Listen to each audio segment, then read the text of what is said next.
The words sliced through the luxury first-class cabin of Skyward Airlines Flight 892 like a blade, each syllable dripping with the kind of polite venom that hides centuries of prejudice behind a flight attendant's practiced smile. 14-year-old Jayden Brooks felt his stomach drop as he looked up from his boarding pass. The numbers 1A clearly printed in bold black letters, while his twin brother Tyler's artistic mind immediately recognized the cruel choreography unfolding before them, the way this woman's body language transformed from professional courtesy to barely concealed hostility the moment she'd approached their row. The alarm's gentle chime pierced the pre-dawn quiet of the Brooks family's Brooklyn brownstone at 5:30 a.m.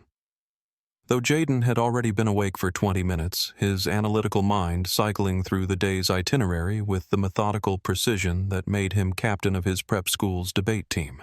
Across their shared bedroom, Tyler stirred from dreams filled with melodies, his fingers unconsciously moving against his pillow, as if still pressing saxophone keys, the morning light filtering through vintage shutters, casting geometric patterns across walls lined with his digital art prints, and Jayden's meticulously organized legal briefs from mock trial competitions. Their father, David Brooks, appeared in the doorway carrying 2 steaming mugs, his presence filling the space with quiet authority that came from 25 years of building Skyward Airlines from a single leased aircraft into the East Coast's premier regional carrier.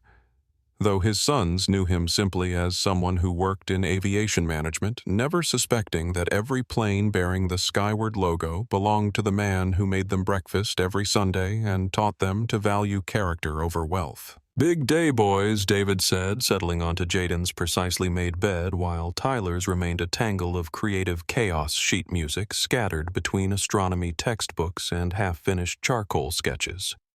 First solo flight to Atlanta for the family reunion. VIP first-class seats. Because I want you to experience what excellence feels like when you've earned it through your choices rather than your circumstances. Jayden accepted his hot chocolate with the same focused attention he brought to everything, immediately pulling out his tablet to review their itinerary. One final time checking gate numbers and confirmation codes with the thoroughness of someone who believed preparation prevented problems. Tyler, meanwhile, let the warmth seep through his hands while his mind wandered to the reunion playlist he'd curated, imagining how his grandmother's face would light up when she heard the jazz arrangements he'd been practicing specifically for her. "Dad, you seem nervous about us flying alone," Tyler observed with the emotional intelligence that made him the family's unofficial feelings translator, noticing how their father's smile carried tension around the edges, how his hands moved restlessly against his coffee mug. "We've traveled with you dozens of times, and we know how to be responsible, how to represent the family with dignity." David studied his sons, these remarkable young men who'd inherited their mother's compassion and his own determination, who excelled academically while remaining humble, who understood that privilege meant responsibility rather than entitlement. Elena.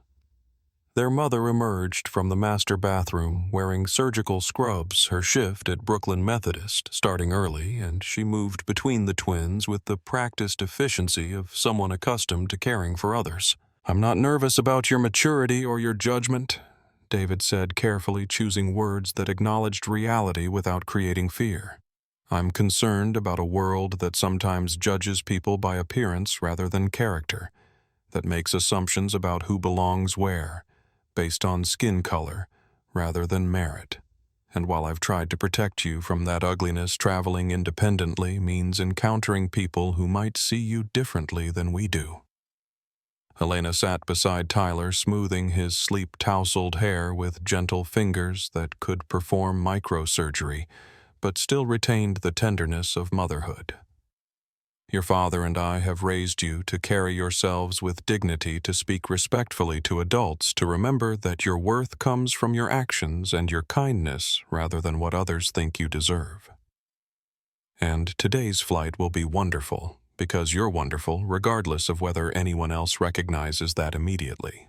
The twins dressed carefully in matching navy blazers and crisp white shirts.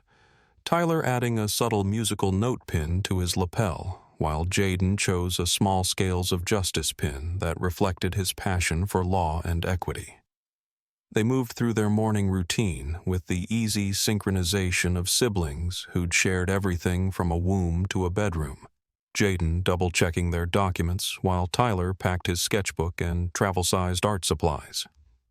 As they gathered their luggage, David felt a familiar weight of protective love mixed with pride, watching his sons prepare for independence with maturity that sometimes startled him, remembering how he'd built his airline empire partly to create a world where young black excellence would be recognized and celebrated rather than questioned or diminished, though he'd never shared that motivation with boys who needed to understand their value came from within rather than from their father's achievements. JFK Airport's Terminal 4 buzzed with early morning energy as the Brooks family navigated through the familiar choreography of departure.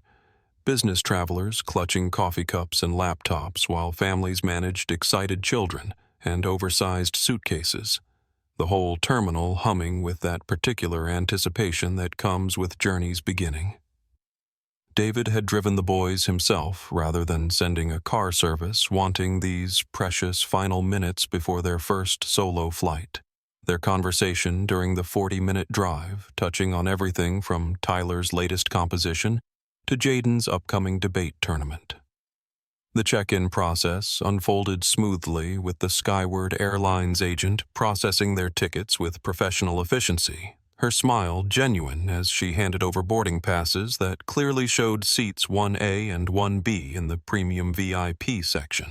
David watched this interaction carefully, noting how the agent's demeanor remained consistently courteous, how she wished the boys a pleasant flight without any change in tone or body language that might suggest judgment about young black passengers traveling in first class.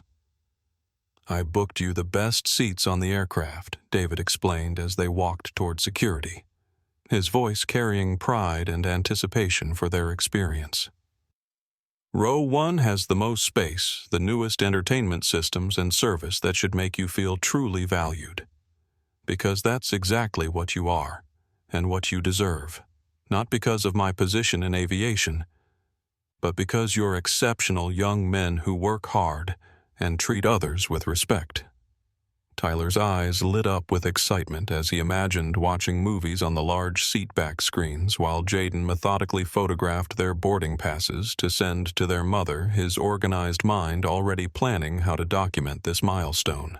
The security checkpoint proceeded routinely with TSA agents who were professional and thorough without being intrusive, and the boys felt a growing sense of adult independence as they navigated the process without parental assistance. At the departure gate, they settled into comfortable seating, while David made final calls to ensure their grandmother would be waiting in Atlanta, that their car service was confirmed, that every detail had been arranged for a smooth experience.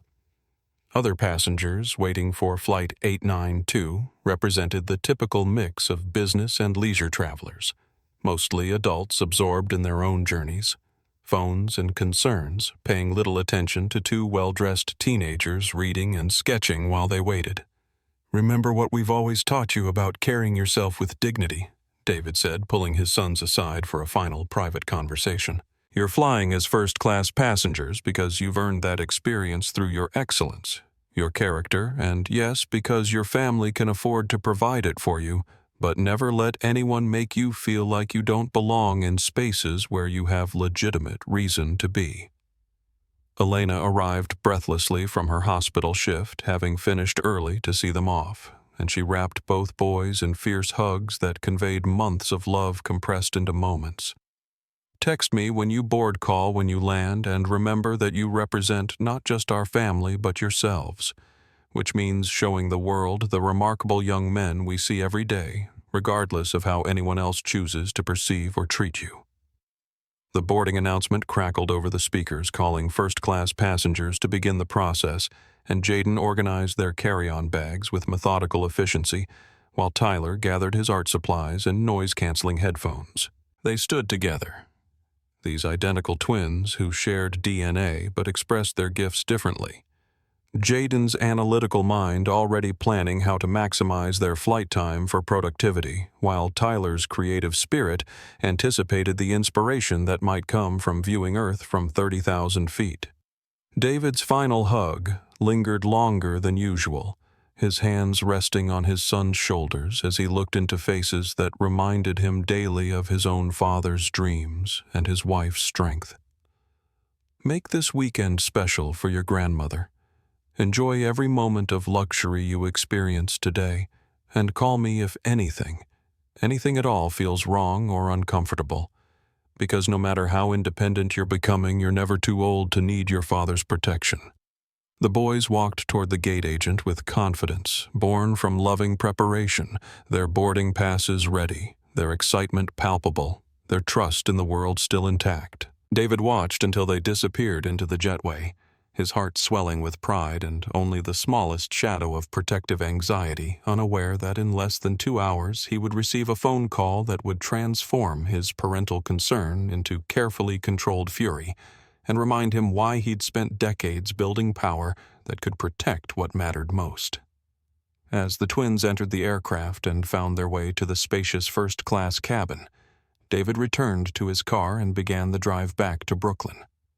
His phone already buzzing with messages about airline business, completely unaware that his sons were about to encounter exactly the kind of prejudice he'd hoped his success would shield them from, and that their experience would soon test every principle he'd taught them about dignity, justice, and the complicated relationship between privilege and protection.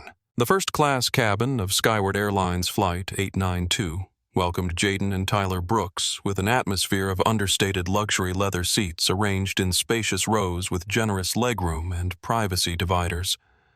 Overhead bins large enough to accommodate their carefully packed carry-ons and ambient lighting that suggested comfort and exclusivity.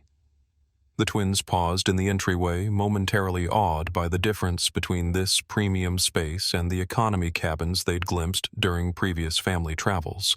Tyler's artistic eye immediately cataloging the elegant color scheme, while Jayden's analytical mind calculated the value proposition of first-class amenities.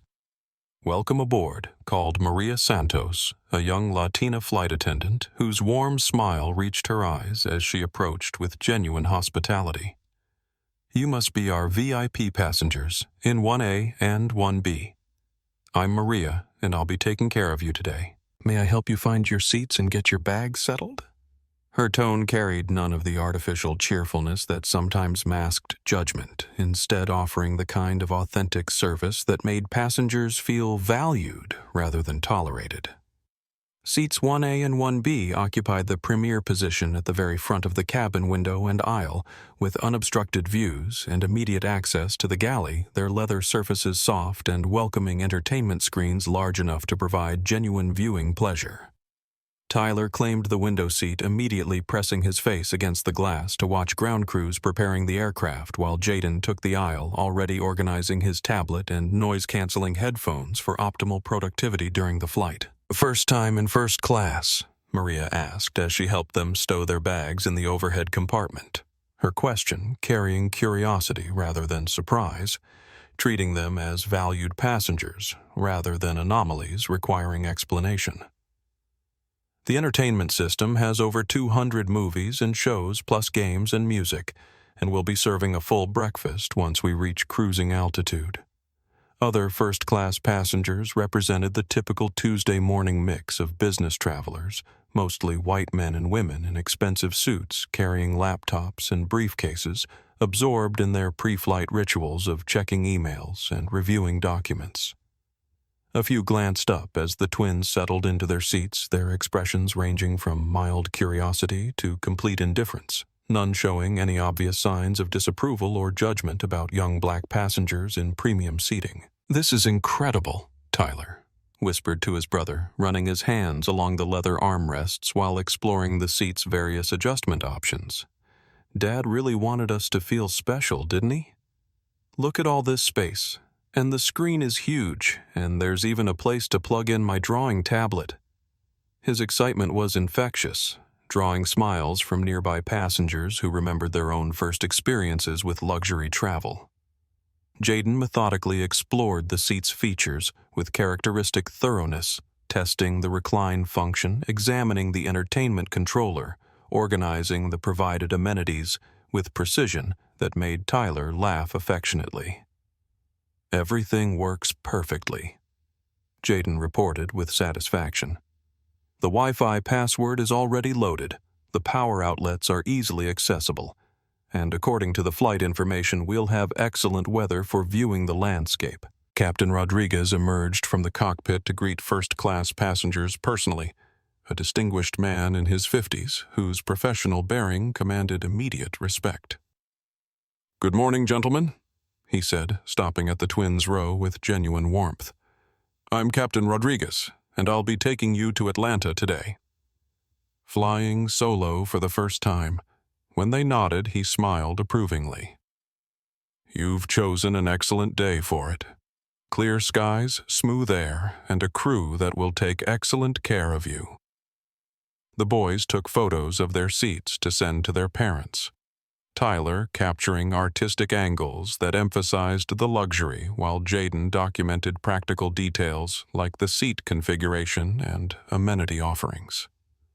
Their texts to Elena and David were filled with excitement and gratitude, innocent joy that made their parents smile during busy workdays, completely unaware that this happiness would soon be shattered by an encounter with prejudice wearing a professional uniform. As the boarding process continued, Maria returned with pre-departure beverages and warm towels, treating the twins with the same attentive service she provided to adult passengers, explaining safety features and meal options with patience and professionalism. The cabin filled with the quiet conversations and rustling papers of passengers settling in for the journey, an atmosphere of comfortable anticipation that suggested a routine flight ahead. Neither Jayden nor Tyler noticed Susan Hayes emerging from the galley where she'd been completing pre-flight preparations, her 15 years of seniority evident in her confident bearing and meticulous uniform.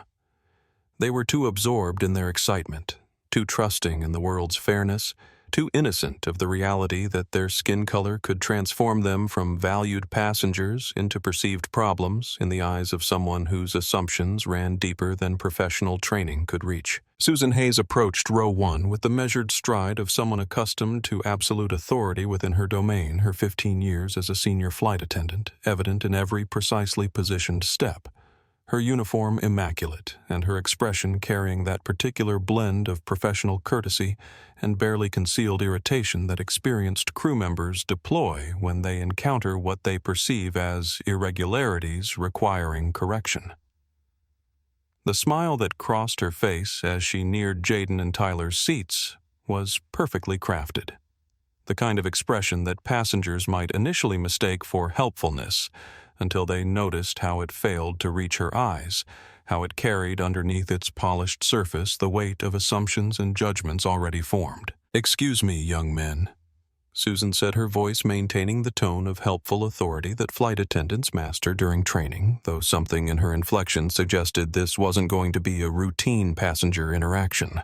"I'm Susan Hayes, your senior flight attendant today, and I need to address what appears to be a seating irregularity that requires immediate attention before we can proceed with departure preparations."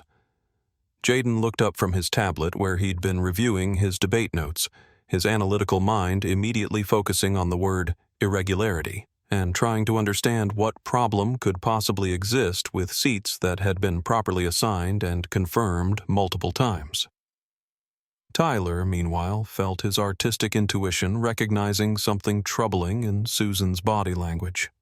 The way she positioned herself slightly above them, the subtle shift in her facial expression that transformed professional courtesy into something more predatory. "I'm sorry, ma'am, but I'm not sure what irregularity you're referring to," Jayden responded with the polite directness his parents had taught him to use with adults, simultaneously pulling out his phone to display their boarding passes. "We're assigned to seats 1A and 1B, which we booked several weeks ago, and everything was confirmed at check-in just 30 minutes ago." Susan's examination of the boarding passes lasted perhaps 3 seconds, barely long enough to focus on the seat numbers, certainly insufficient time to identify any legitimate problem with their documentation.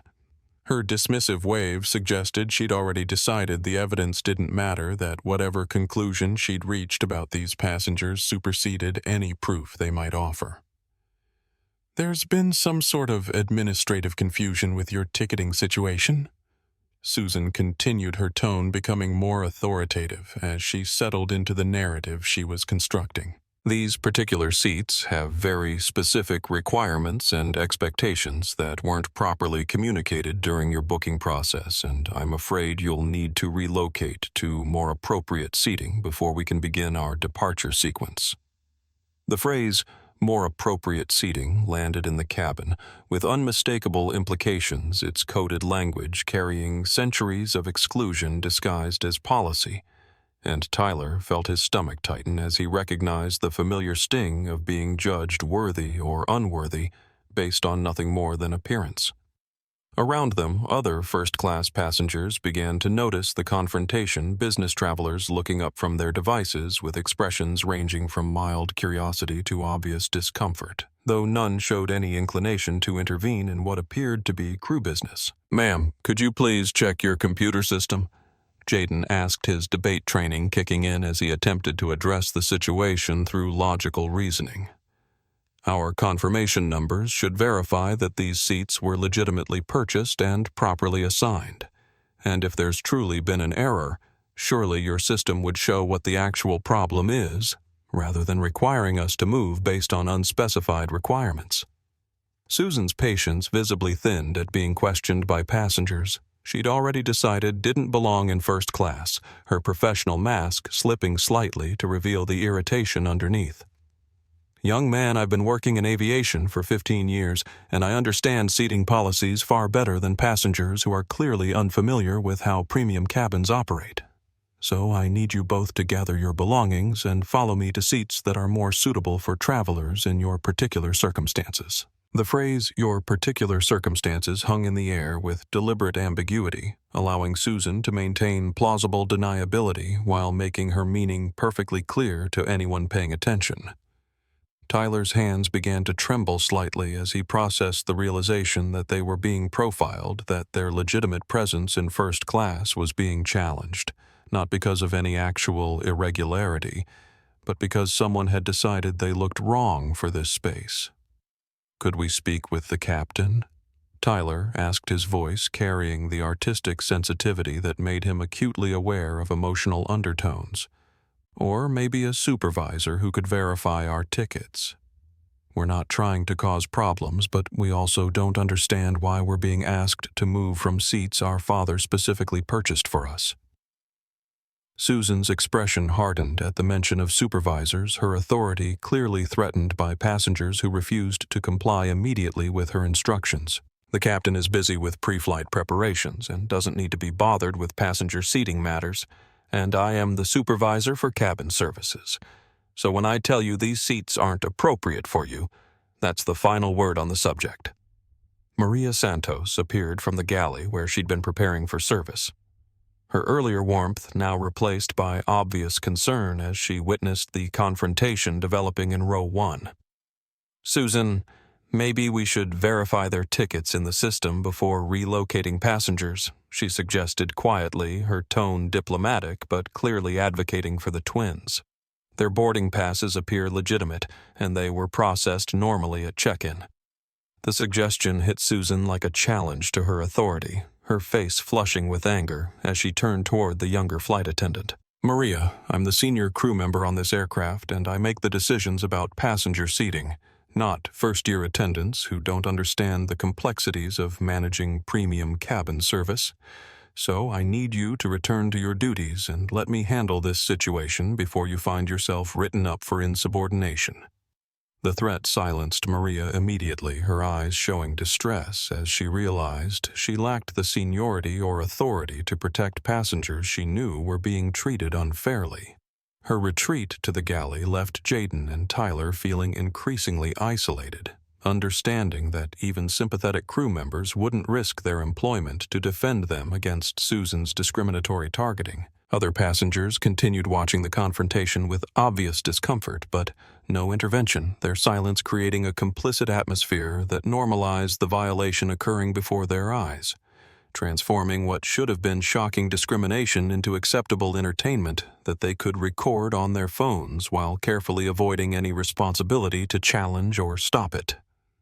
The tension in the first-class cabin thickened as Susan Hayes positioned herself more aggressively over the twins' seats, her body language communicating ownership and control, while her voice began carrying sharper edges that cut through any pretense of helpful customer service. Other passengers had stopped their pre-flight activities entirely, business travelers setting aside laptops and phones to watch the confrontation unfold, their expressions showing recognition that something inappropriate was happening, combined with obvious reluctance to involve themselves in crew business that might complicate their own travel experience. I'm going to explain this one more time, and then we're going to resolve this situation immediately. Susan announced, her voice loud enough to carry throughout the premium cabin, ensuring that every passenger could hear her assertion of authority. These seats require passengers who understand the expectations and standards of VIP service travelers who are accustomed to first-class accommodations and who won't require special assistance or create disruptions during flight service. Jayden's analytical mind immediately recognized the coded language the way Susan was constructing justifications that sounded reasonable on the surface while clearly targeting them based on racial assumptions about who belonged in premium seating. "Ma'am, we've traveled extensively, and we're completely familiar with aircraft etiquette and service expectations," he responded with careful precision. "We're honor students who understand appropriate behavior, and we're certainly not asking for any special accommodations beyond the standard first-class service that our tickets include."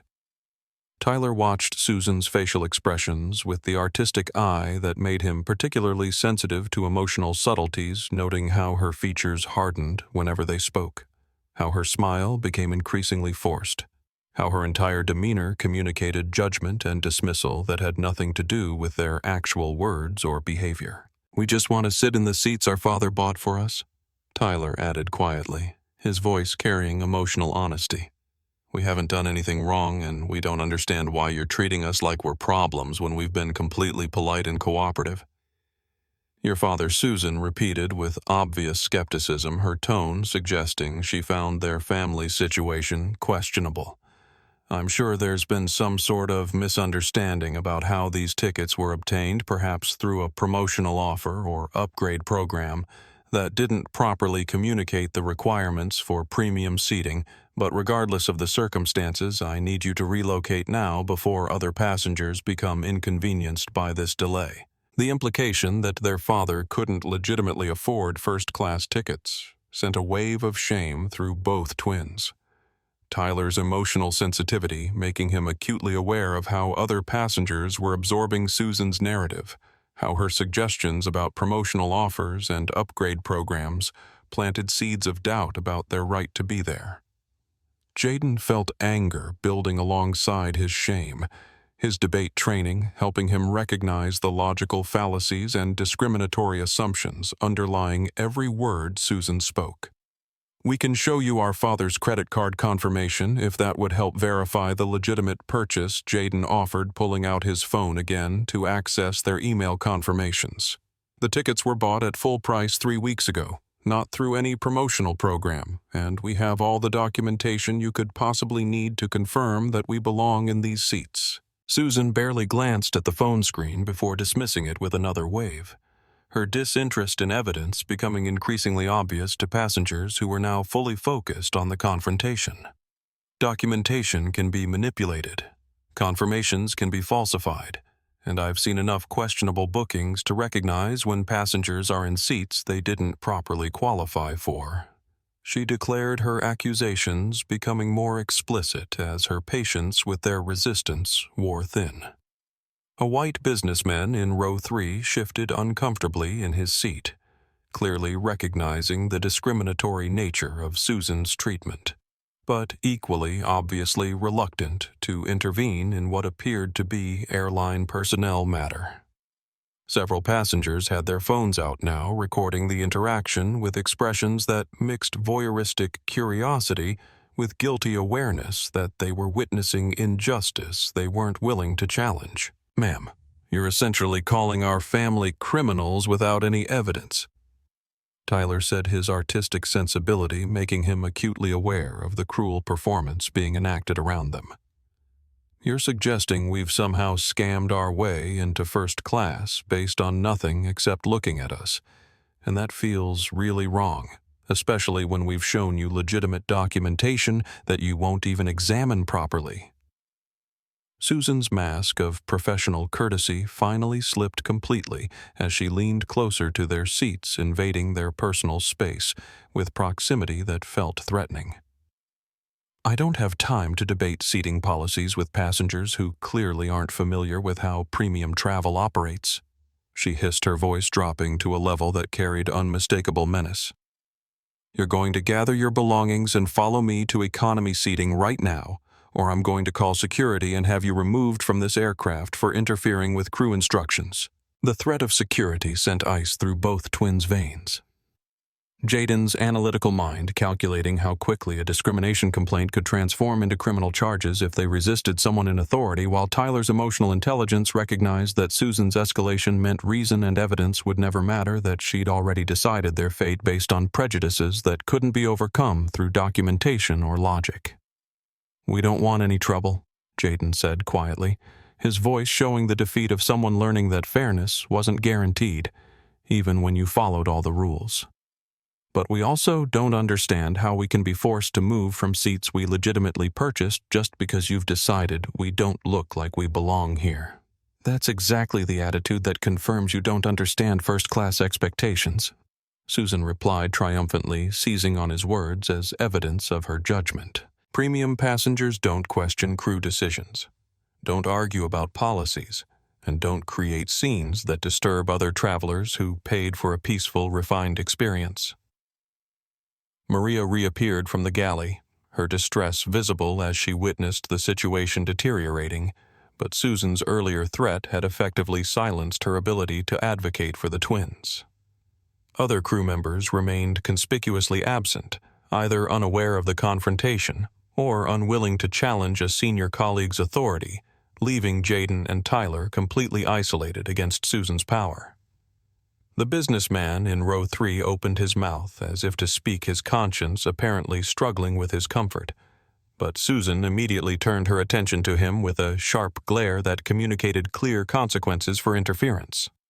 Sir, unless you'd like to be noted in my incident report as a disruptive passenger, I suggest you mind your own business and let me handle crew responsibilities. The threat worked perfectly, the man immediately looking away and returning his attention to his laptop, his brief moment of potential courage crushed by the possibility of facing Susan's authority himself. His retreat into silence felt like abandonment to the twins, confirming that no adult in this cabin would risk their own comfort to defend children being obviously mistreated. Susan Hayes reached for both twins simultaneously, her hands gripping their upper arms with unnecessary force that crossed the line from professional guidance into physical control, her fingers digging into their blazer sleeves hard enough to leave marks that would be visible for hours afterward. The contact felt violating and deliberately rough, designed to communicate her power while creating physical discomfort that emphasized their helplessness against her authority, and Tyler winced audibly as her grip tightened when he instinctively tried to pull away from her grasp. Get up right now, both of you, Susan commanded, her voice carrying across the first-class cabin with unmistakable hostility. Gather your belongings and follow me immediately, and don't even think about arguing or creating more of a scene than you've already caused with your attitude and your refusal to accept airline policies. Jayden's analytical mind registered the illegality of an adult stranger putting hands on minors without consent or emergency justification. But his practical understanding of power dynamics told him that resistance would only escalate consequences he couldn't predict or control. Tyler's artistic sensitivity made him acutely aware of how this moment would sear itself into his memory, how the feeling of being physically controlled by someone who hated him for existing would become material his creative mind would process for years to come. Other passengers watched with expressions ranging from uncomfortable silence to obvious guilt. their phones capturing the violation while their voices remained conspicuously absent, creating a visual record of discrimination that they'd later share on social media while carefully avoiding any real-time intervention that might have actually helped. The businessman who'd briefly considered speaking sat frozen with his laptop, his eyes fixed on his screen with the intensity of someone desperate to avoid acknowledging what was happening 3 feet away. "Please don't grab us like that," Tyler said quietly, his voice breaking slightly as Susan's grip intensified in response to his words. "We'll move if you insist, but you don't need to hurt us, and our parents taught us that adults shouldn't put their hands on children unless there's an emergency." Susan's response was to tighten her hold even more while maneuvering both boys out of their seats with movements that were deliberately awkward and humiliating, forcing them to stumble slightly as she pulled them into the aisle. "Your parents clearly didn't teach you how to respect authority or follow instructions," without arguing, she replied loudly enough for surrounding passengers to hear. "Maybe this experience will help you learn lessons they failed to provide."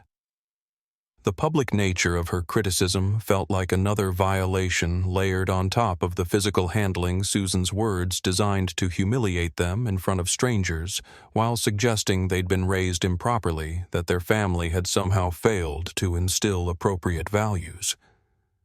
Jayden felt tears beginning as he processed the unfairness of being attacked on multiple levels, simultaneously his character and his family's dignity all being assaulted by someone whose authority made resistance impossible. Maria emerged from this galley once more, her face showing obvious distress as she witnessed the physical handling of minor passengers. But Susan's earlier threats had effectively neutered any impulse to intervene. "Susan, maybe we could handle this more quietly," Maria suggested, weakly, her voice carrying the hollow sound of someone who knew she was powerless to stop what was happening. "I'm handling this exactly as airline policy requires when passengers refuse to comply with crew instructions," Susan replied sharply, maintaining her grip on both twins while speaking loudly enough to ensure her version of events was clearly audible. These young men created this situation by arguing and refusing reasonable requests, and now they're experiencing the natural consequences of inappropriate behavior. The narrative construction was masterful in its cruelty, transforming victims into perpetrators through language that made observers feel comfortable with what they were witnessing, suggesting the twins deserved whatever treatment they received, because they'd somehow brought it on themselves through their own actions. Tyler recognized the manipulation with artistic clarity, understanding how Susan was rewriting reality in real time to justify her discrimination. Susan marched them down the aisle toward economy seating with deliberate theatricality, ensuring that every passenger in first class could witness their removal while maintaining her grip on their arms in a way that communicated ownership and control. The walk felt endless, each step carrying them further from the luxury their father had purchased and closer to the degradation Susan had decided they deserved. The divider between first class and economy represented more than just a physical boundary. It marked the transition from space where they'd been legitimate passengers to territory where they were marked as problems, where other travelers would see them being escorted by crew and make assumptions about what they'd done wrong. Economy passengers looked up with curiosity as Susan paraded the twins through their cabin, whispered conversations immediately beginning about what kind of trouble these young men must have caused. "Row 38, Susan announced when they reached the very back of the aircraft, the seats closest to the restrooms, where noise and odors made the environment least pleasant. "Middle seats, both of you, and I want you to remember this moment. Remember where attitudes and entitlement get you when you try to sit somewhere you don't belong." The seats were cramped and uncomfortable, sandwiched between passengers who looked annoyed at having their space invaded with barely enough room for their long teenage legs and no space for the bags that Susan thrust at them with unnecessary force. Tyler felt claustrophobic immediately, his artistic mind noting the cruel contrast between the spacious luxury they'd briefly experienced and the deliberate discomfort of their punishment. "This is where passengers like you belong," Susan whispered as she leaned close to their faces, her breath carrying the venom of someone enjoying her power to cause pain. Remember this lesson about knowing your place before you try flying again. For nearly an hour, Jayden and Tyler Brooks sat in the cramped middle seats of row 38, surrounded by the constant noise of bathroom doors opening and closing, the air thick with disinfectant, and the general discomfort that came from being squeezed into spaces designed for maximum capacity rather than passenger comfort. Tyler's artistic sensibility was overwhelmed by the sensory assault, the harsh fluorescent lighting and mechanical sounds creating an environment that felt deliberately punitive, while Jayden's analytical mind cycled through legal frameworks and civil rights violations, trying to process what had happened to them through intellectual understanding that couldn't quite reach the emotional trauma lodging itself in his chest. The passengers on either side of them had witnessed their escorted arrival and made their own assumptions about what kind of problems these young men must have caused to warrant removal from first class, their body language communicating discomfort and mild hostility toward seatmates they perceived as troublemakers. Whispered conversations throughout the economy cabin centered on speculation about their behavior, passengers creating narratives that justified Susan's treatment while avoiding any consideration that discrimination might be the actual explanation for what they'd witnessed. "I can't stop thinking about Dad's face when he finds out what happened," Tyler whispered to his brother, his voice barely audible over the engine noise and bathroom sounds. He was so proud when he told us about the VIP seats, so excited about giving us this special experience, and now we're sitting in the worst seats on the plane because someone decided we looked wrong for first class. Jayden pulled out his phone and stared at their father's contact information, his thumb hovering over the call button while his mind wrestled with competing impulses toward independence and desperation for rescue. "What if he thinks we did something to deserve this?" Jayden asked, voicing the fear that had been eating at both of them since Susan's public accusations. "What if he believes we somehow brought this on ourselves by not being respectful enough, or not handling the situation properly?" The self-doubt was perhaps Susan's cruelest achievement, the way her systematic humiliation had planted questions in their minds about their own worth and behavior, making victims second-guess themselves rather than immediately recognizing the injustice of their treatment. Tyler's emotional intelligence told him they'd done nothing wrong, but the shame of being physically grabbed and publicly shamed in front of strangers made him question whether they might have somehow contributed to their violation. "Dad always believes us," Tyler said, though his voice carried uncertainty that betrayed his words. "Remember when we had problems with Mr. Patterson at school, how Dad listened to our side and supported us even when the teacher had more authority. He taught us to call him when we need help, and right now we really need help because I don't think I can sit here for 2 more hours feeling like everyone thinks we're criminals." Jayden looked around the economy cabin at faces that ranged from indifferent to judgmental passengers who'd absorbed Susan's narrative about entitled young men getting their comeuppance, and he felt a desperate need for someone who knew their character to confirm that they weren't the problems Susan had portrayed them as. "I'm scared to tell him we got kicked out of the seats he paid for," Jayden admitted quietly. "I'm scared he'll be disappointed in us. I'm more scared of sitting here feeling ashamed of something we didn't do," Tyler replied, his artistic nature making him acutely aware of how the injustice was poisoning his sense of self. "We need Dad to know what happened, and we need him to understand that we tried to handle it correctly, that we were polite and showed our documentation, but she wouldn't listen because she'd already decided we didn't belong there." Tyler reached over and took Jayden's phone, his hands trembling slightly as he pressed their father's number, understanding that this call would change everything, that their first solo flight would become a lesson about racism rather than independence, that their childhood innocence was ending in a middle seat surrounded by strangers who thought they deserved degradation. The phone rang once before David's familiar voice answered, warm and expectant, completely unaware that his son's wonderful adventure had become a nightmare. "Boys, how's first class treating you? Are those VIP seats everything I promised they'd be?"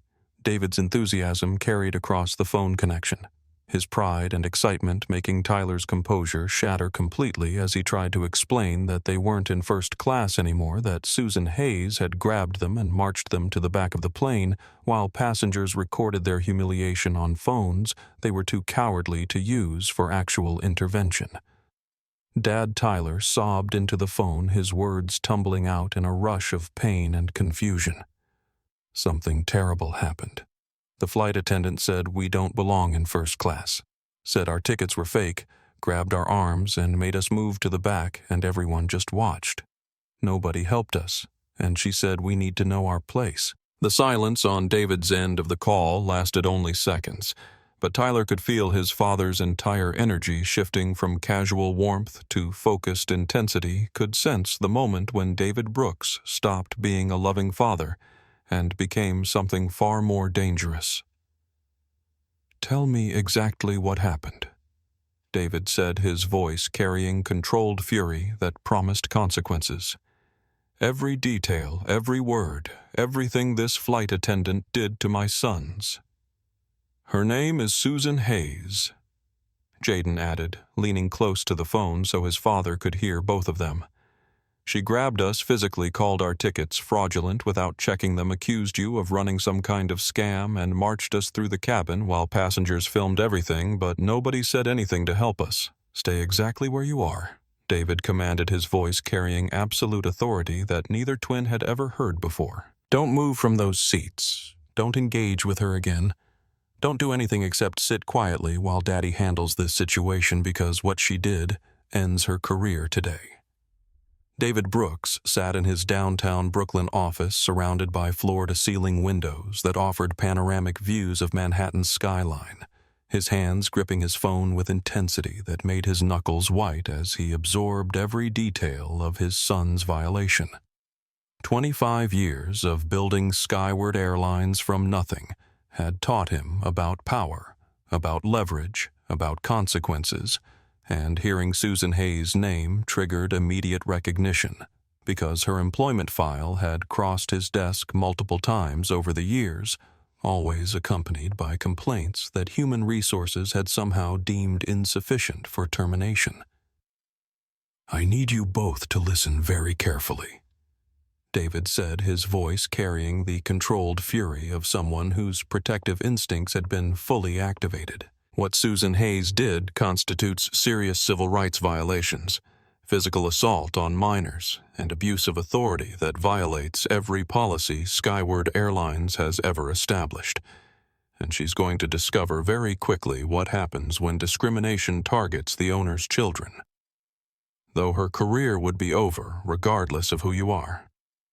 The twins sat in their cramped seats, Tyler still crying quietly while Jayden processed the implications of their father's words, beginning to understand that David's position in aviation wasn't just management, but ownership, that the plane they were sitting on actually belonged to their family, that Susan's confident assertions about airline policy were about to collide with the reality of who actually determined those policies. "Dad, do you own this airline?"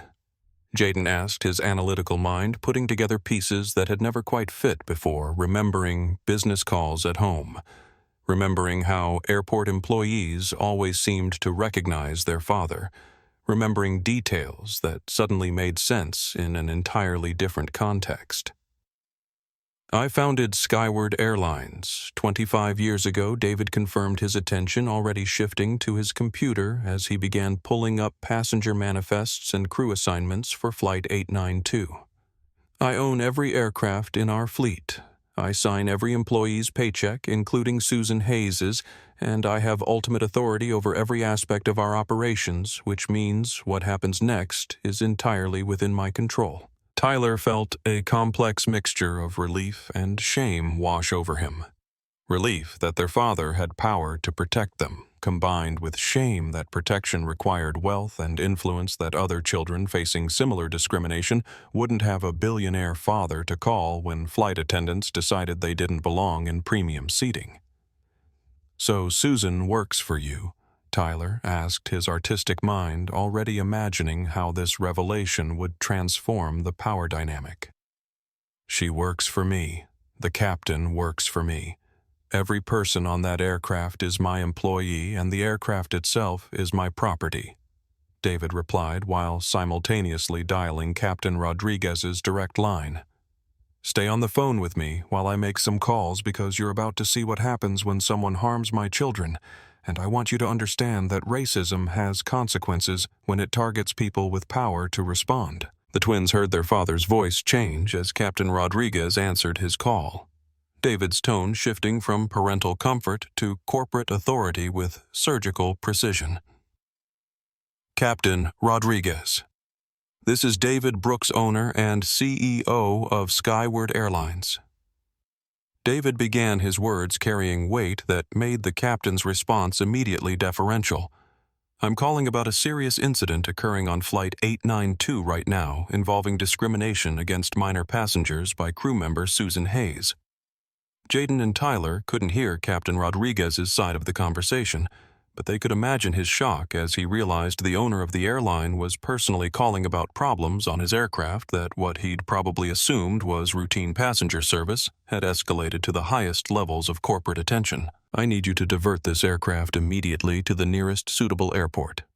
David continued his instructions carrying the unmistakable authority of someone whose orders couldn't be questioned.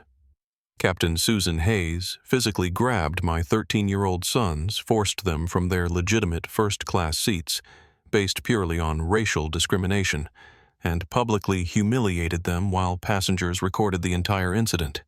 David explained, his voice maintaining professional calm, while his fury leaked through in carefully controlled measures. "I'm sending you documentation right now showing their properly purchased tickets, their confirmed seat assignments, and I'm telling you that this constitutes grounds for immediate crew removal and federal investigation." The twins felt the aircraft bank slightly as Captain Rodriguez implemented David's instructions, the subtle change in engine sound indicating that their flight was being diverted, that their father's power was literally changing the course of their journey. Other passengers began noticing the direction change, confused conversations starting throughout the cabin as people wondered why they were no longer heading toward Atlanta.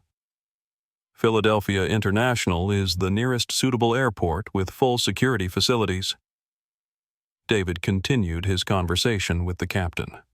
"I need Susan Hayes removed from duty the moment you touch down. I need security personnel to board and escort her off the aircraft, and I need this handled with full documentation, because this incident will result in termination federal complaints and industry blacklisting." Tyler watched through the window as the landscape below shifted, as their emergency diversion became visible reality, as his father's influence transformed their victimization into a corporate crisis that would have lasting consequences. "Dad, she doesn't know you own the airline, does she?" Tyler asked, his artistic mind appreciating the dramatic irony of Susan's situation. "She has no idea," David replied, satisfaction creeping into his voice despite his anger. "Susan Hayes grabbed my children while standing on my aircraft, violated passengers who generate her salary, and demonstrated exactly why her employment has been problematic for years. Though this incident finally provides grounds for termination that human resources can't ignore or minimize." Captain Rodriguez's voice crackled over the aircraft's intercom system, his announcement reaching every passenger, including the twins in row 38. "Ladies and gentlemen, this is your captain speaking. We are making an emergency diversion to Philadelphia International Airport due to a serious crew matter requiring immediate attention. We will be landing in approximately 15 minutes. Please remain seated with your seatbelts fastened." The announcement sent waves of confusion throughout the cabin, passengers looking around with expressions ranging from mild concern to significant anxiety, most assuming some kind of medical emergency or security threat, rather than understanding they were witnessing the consequences of discrimination against passengers whose father owned the airline. Susan Hayes emerged from the first-class galley looking puzzled and slightly annoyed, clearly unaware that the diversion was specifically about her conduct. "She's walking around like nothing happened," Jayden observed, watching Susan check on passengers with apparent professionalism. She has no idea that everything is about to change, that Dad is ending her career right now while we're talking to him. Sometimes justice takes a while to arrive. David said, his voice carrying grim satisfaction as he coordinated with ground personnel in Philadelphia. But when it comes for people who hurt my children, it's thorough, it's permanent, and it ensures they never have the opportunity to harm anyone else's family. Flight 892 descended through scattered clouds toward Philadelphia International Airport with unusual speed. Captain Rodriguez following emergency protocols that bypassed normal traffic patterns and brought them directly to a gate where security vehicles were already positioned, their flashing lights visible through passenger windows as the aircraft approached the terminal. Susan Hayes moved through the cabin, checking passenger safety preparations, her expression showing mild irritation about the unscheduled diversion, but no awareness that she was the reason for this emergency landing. The wheels touched down with a firm thump that sent relieved murmurs through the passenger cabin, though most travelers remained confused about why their Atlanta-bound flight had suddenly diverted to Philadelphia for what the captain had vaguely described as a crew matter. Susan continued her routine duties, checking that seats were upright and tray tables stowed, maintaining the professional demeanor that had masked her discriminatory beliefs for 15 years of employment. As the aircraft taxied toward the gate, Jayden and Tyler remained connected to their father's phone call, listening as David coordinated with airport security, human resources, and legal teams to ensure Susan's removal would be handled with full documentation. "Boys, you're about to see someone face consequences for racism," David said, his voice carrying satisfaction mixed with regret that protection required such dramatic measures. Susan Hayes' career ends today, and her conduct will be reported to federal authorities and industry databases. The moment the aircraft stopped at the gate, the cockpit door opened and Captain Rodriguez emerged alongside two uniformed airport security officers, their presence immediately transforming the atmosphere from routine to serious. Susan looked up from her post-flight checklist with surprise, then confusion, as the captain approached her position near the first-class galley with obviously grave purpose. "Susan Hayes, you are being removed from duty, effective immediately," Captain Rodriguez announced, his voice carrying the authority of federal regulations and corporate policy. "Please gather your personal belongings and accompany these officers off the aircraft for questioning regarding passenger discrimination complaints." Susan's face cycled through shock denial and growing panic as she processed the reality of her situation. "What discrimination complaints?" she demanded, her voice rising with indignation. "I handled a seating irregularity according to standard procedures. I relocated passengers who were inappropriately placed. I followed airline policy exactly as I've done for 15 years. Ma'am, you physically handled minor passengers, removed them from legitimate seats based on racial profiling, and violated multiple federal anti-discrimination statutes," one of the security officers explained.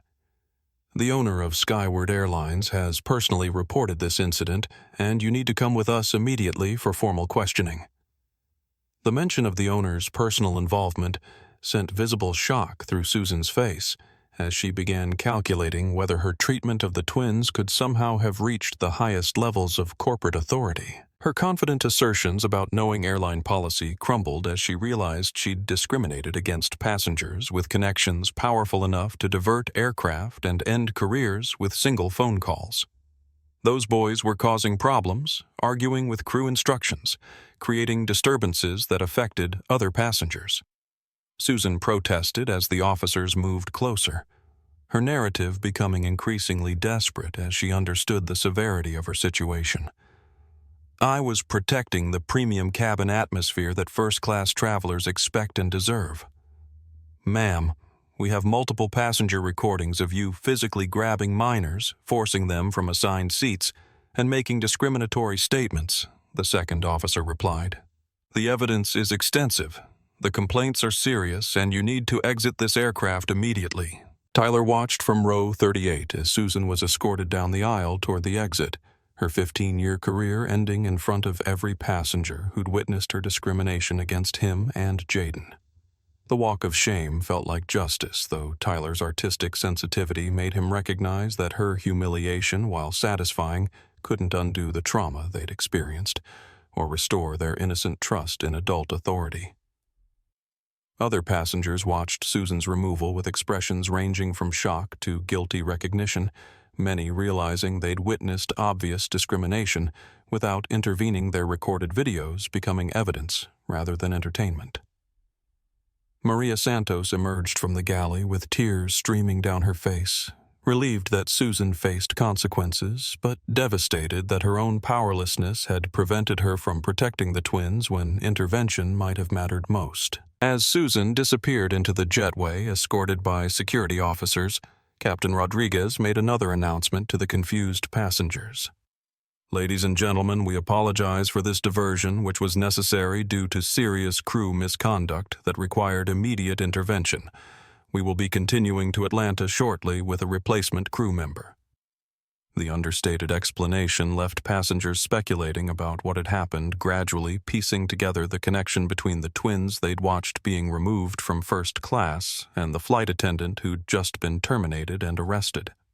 Their growing understanding carried its own form of justice, the recognition that silence in the face of discrimination had consequences, that recording violation without intervention made them complicit in harm they could have prevented. Within minutes of Susan Hayes' removal from Flight 892, a new crew supervisor appeared in the aircraft doorway, Patricia Williams carrying herself with the dignified authority of someone whose 20-year career had been built on genuine service rather than discriminatory power. Her warm brown face immediately conveyed empathy as she moved directly toward row 38, her purposeful stride suggesting she'd been thoroughly briefed on the situation and was arriving with specific instructions to begin the process of making amends for violations that couldn't truly be undone. "Jayden and Tyler Brooks," Patricia said, as she knelt in the aisle beside their cramped seats, positioning herself at eye level with the twins rather than looming over them with adult authority. "I'm Patricia Williams, Skyward Airlines Senior Crew Supervisor, and I've been sent here personally by your father, who owns this airline, to tell you how profoundly sorry we are for what Susan Hayes did to you, which violated every principle this company was founded on." The twins stared at Patricia as the final confirmation of their father's position settled into their understanding, processing not just that David owned Skyward Airlines, but that his ownership carried enough authority to divert flights and summon senior executives to personally apologize to passengers who'd been discriminated against by employees he'd trusted to uphold standards they'd obviously failed to maintain. "Your father built this airline with the specific goal of providing dignified travel experiences for all passengers regardless of their background, and Susan Hayes' conduct represented everything he created Skyward to eliminate from commercial aviation." Patricia continued, her voice carrying genuine sorrow mixed with professional determination to repair damage that extended far beyond uncomfortable seating. "What she did was not just wrong, it was personally offensive to the values your father instilled in every aspect of our operations." Other crew members approached row 38 in succession, each offering individual apologies that acknowledged their failure to intervene when Susan's discrimination became obvious.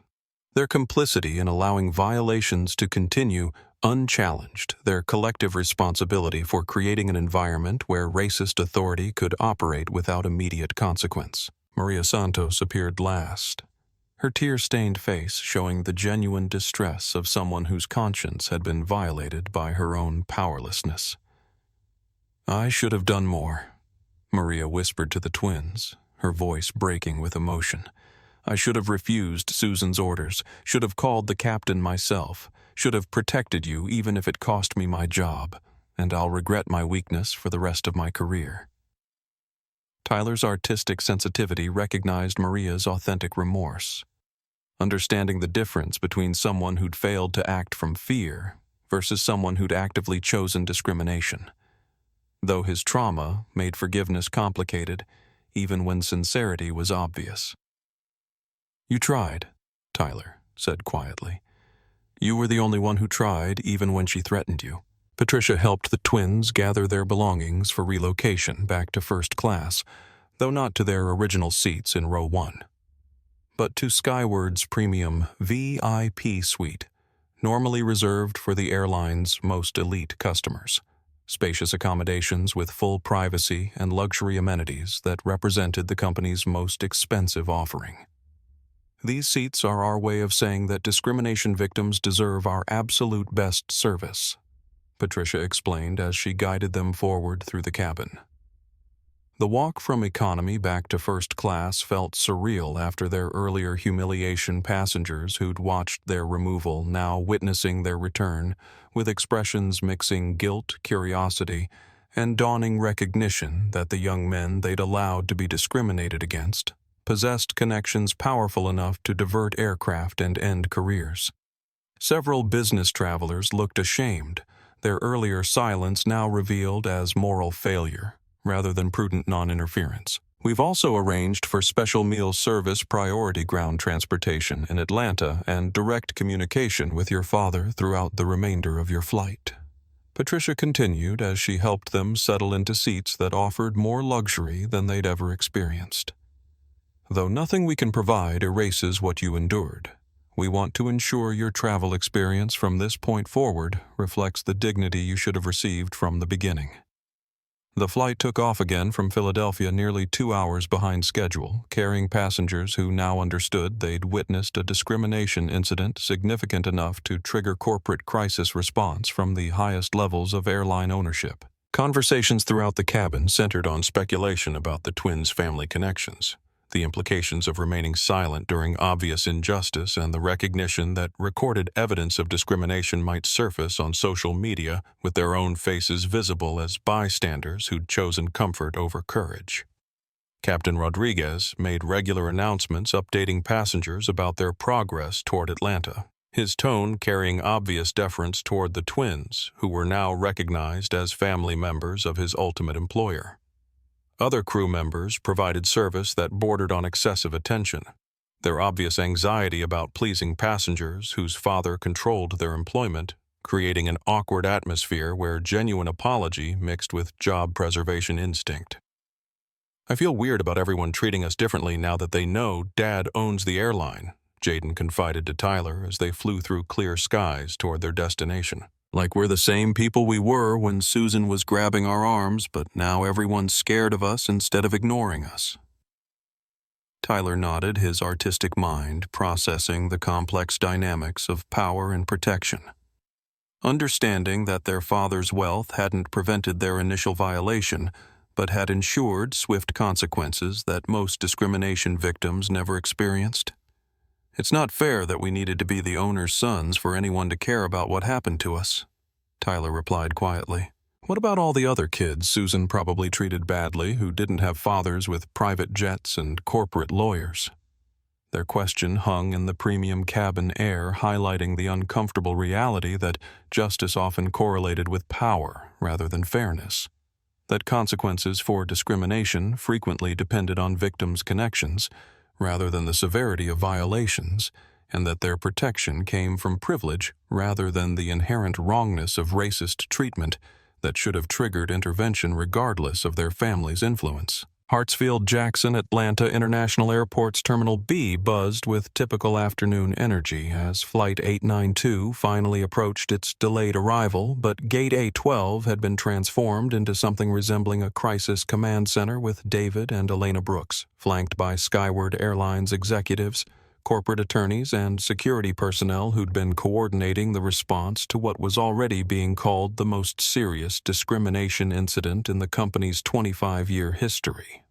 David paced near the jetway entrance, his usual composed executive demeanor replaced by barely contained parental fury that made seasoned business colleagues keep respectful distance from his obvious emotional volatility.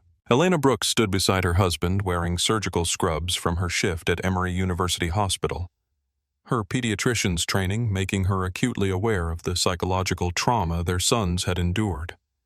her medical mind calculating the therapeutic interventions that would be necessary to help 14-year-old boys process violation and humiliation that no amount of privilege should have subjected them to experience. Her phone displayed news alerts about viral videos already circulating on social media, passenger recordings of Susan Hayes grabbing their children, spreading through networks with hashtags demanding justice and accountability. The moment Tyler and Jayden appeared in the jetway, still wearing their navy blazers, but looking somehow smaller and more fragile than when they'd left Brooklyn that morning, David's corporate composure shattered completely as he swept both boys into embraces that were fierce and protective and desperate, his arms wrapping around them like he could physically shield them from harm that had already occurred, like paternal love could somehow extract the poison of racism that had already entered their bloodstreams.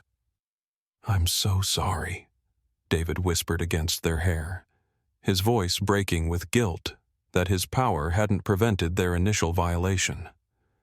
That ownership of the airline hadn't protected them from an employee whose prejudices had operated beneath his awareness. "I'm so sorry I wasn't there, that my authority couldn't stop this from happening, that you had to experience ugliness I'd hoped to shield you from for a few more years." Elena joined their embrace with medical precision, her trained hands checking for physical evidence of Susan's rough handling, noting the faint marks on their upper arms where her grip had been unnecessarily tight, her physician's eye cataloging signs of emotional trauma that would require professional intervention. "My brave, beautiful boys," she murmured, her voice carrying the complex mixture of pride and heartbreak that came from watching children handle adult cruelty with dignity they shouldn't have needed to possess. "Mom, we tried to be polite. Like you taught us," Tyler said through tears that had been building pressure for hours, his artistic sensitivity finally finding safe space to release emotions he'd been containing since Susan's first discriminatory words. "We showed her our tickets, we explained everything respectfully, but she'd already decided we didn't belong there based on looking at us." Jayden's analytical mind had been processing legal frameworks during the flight, but seeing his parents transformed his intellectual understanding into emotional reality that hit him like physical force. "Dad, we felt so powerless." Jayden admitted, his voice carrying the particular pain of someone whose logical approach to problem-solving had proven useless against irrational prejudice. "Nothing we said mattered because she'd already judged us guilty of not belonging in seats you paid for us to have. What Susan Hayes did wasn't about you.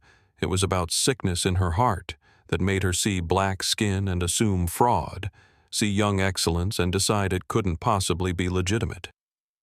David explained, his corporate authority returning as he shifted from emotional parent to protective father determined to ensure consequences. "And while I can't undo what happened, I can guarantee she never has the opportunity to harm anyone else's children." The family moved through the terminal, surrounded by security and legal personnel, their progress tracked by media attention that had already begun gathering around the story of airline discrimination that had triggered aircraft diversion and immediate crew termination. David's assistant handed him updates on Susan Hayes' situation. Her termination already processed, her conduct reported to federal authorities and industry blacklisting databases that would prevent future employment in commercial aviation. The story is already breaking. Nationally? Elena observed, reading news coverage on her phone while they walked toward ground transportation. Passenger videos are everywhere, and the comments sections are full of people sharing their own discrimination experiences, talking about times they stayed silent when they should have spoken up. Tyler felt complex emotions about their violation becoming viral content, understanding that public attention might prevent other families from experiencing similar treatment, while simultaneously feeling exposed and vulnerable about strangers discussing their trauma for entertainment. "Do you think this will actually change anything?" Tyler asked his father, his artistic mind skeptical about whether one incident could address problems that seemed much larger than individual prejudice. "Change happens through accumulation of consequences." David replied, his voice carrying the authority of someone who'd built businesses by understanding leverage and power dynamics. Susan Hayes loses her career.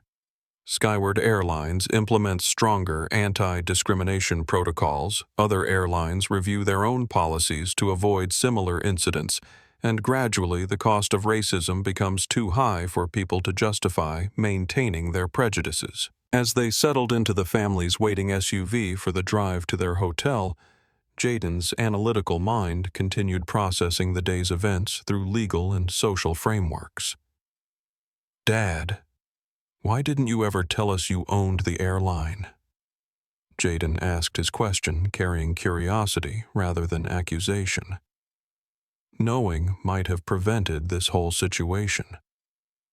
"I wanted you to grow up understanding your worth comes from your character rather than my achievements, that respect should be earned through your actions rather than inherited through family wealth." David explained his decision-making process, revealed through parental honesty.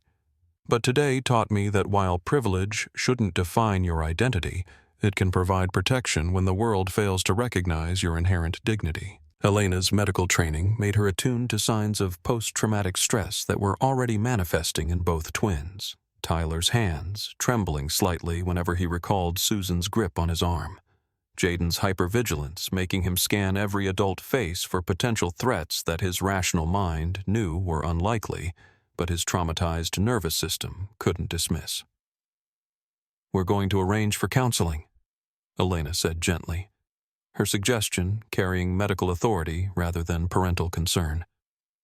"What happened today will have lasting effects that professional support can help you process." "I don't want therapy to make me forget," Tyler said quietly, his artistic nature already recognizing how trauma could fuel creative expression.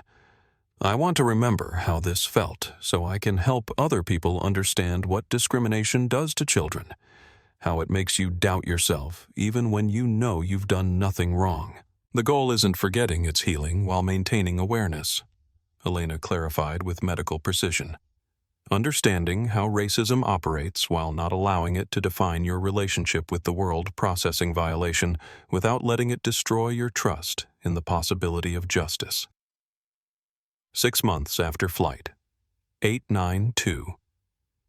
Susan Hayes sat in a studio apartment in Philadelphia surrounded by rejection letters from employers who'd researched her name and discovered viral videos of her discriminating against children, her 15-year aviation career replaced by unemployment that seemed permanent and isolation that felt complete.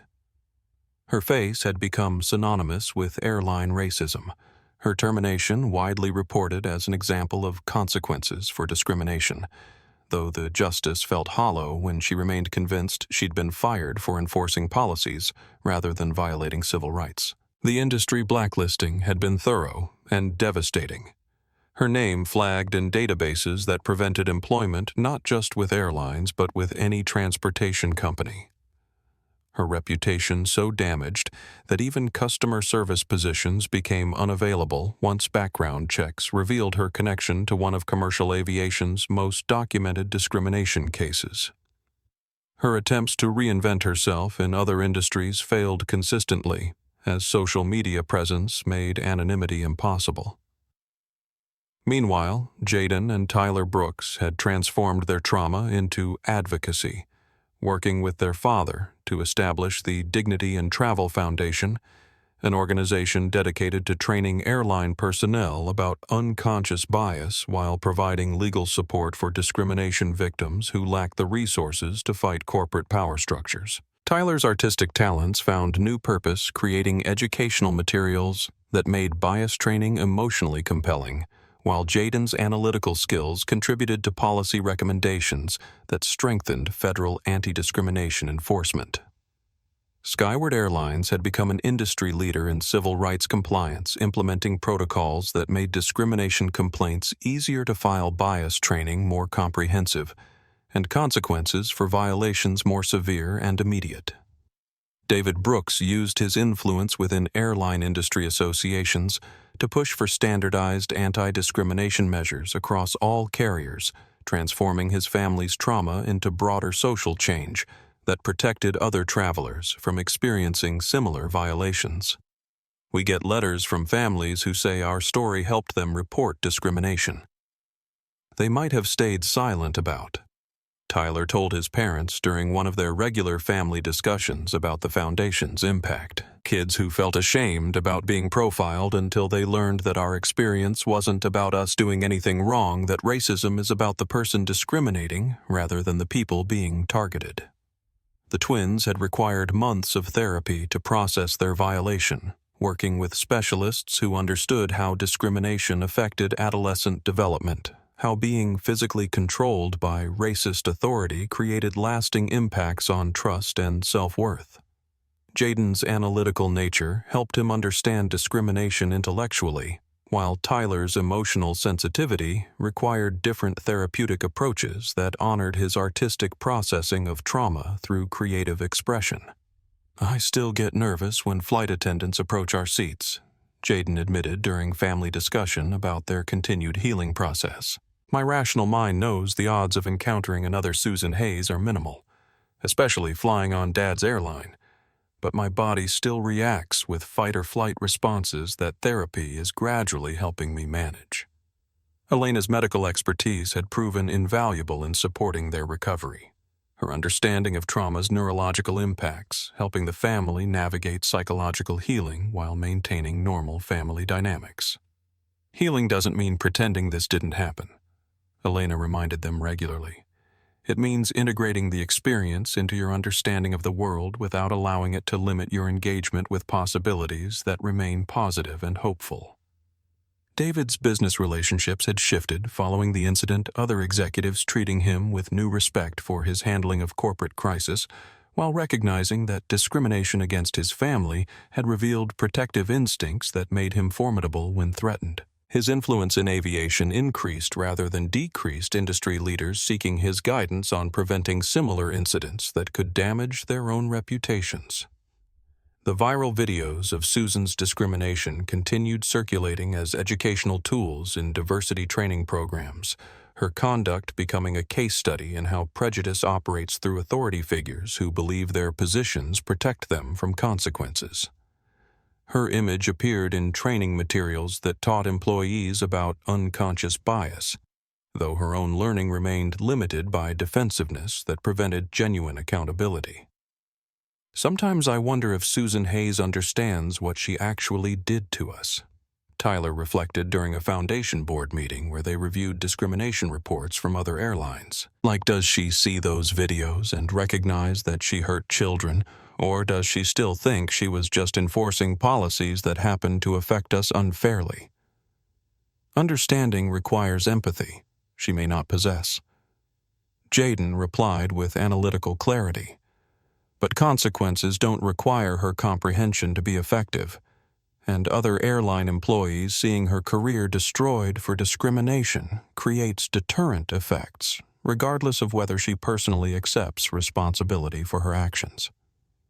Their growth from victims to advocates represented the kind of transformation that honored their trauma while refusing to be defined by it, using privilege and platform to create changes that protected other families from experiencing violations they'd endured, ensuring their pain contributed to progress rather than simply adding to the catalog of injustices that children of color regularly face. 1 year later, Tyler and Jayden Brooks traveled confidently as advocates and spokespersons for airline civil rights, their foundation having processed over 300 discrimination complaints while securing policy changes across 17 major carriers.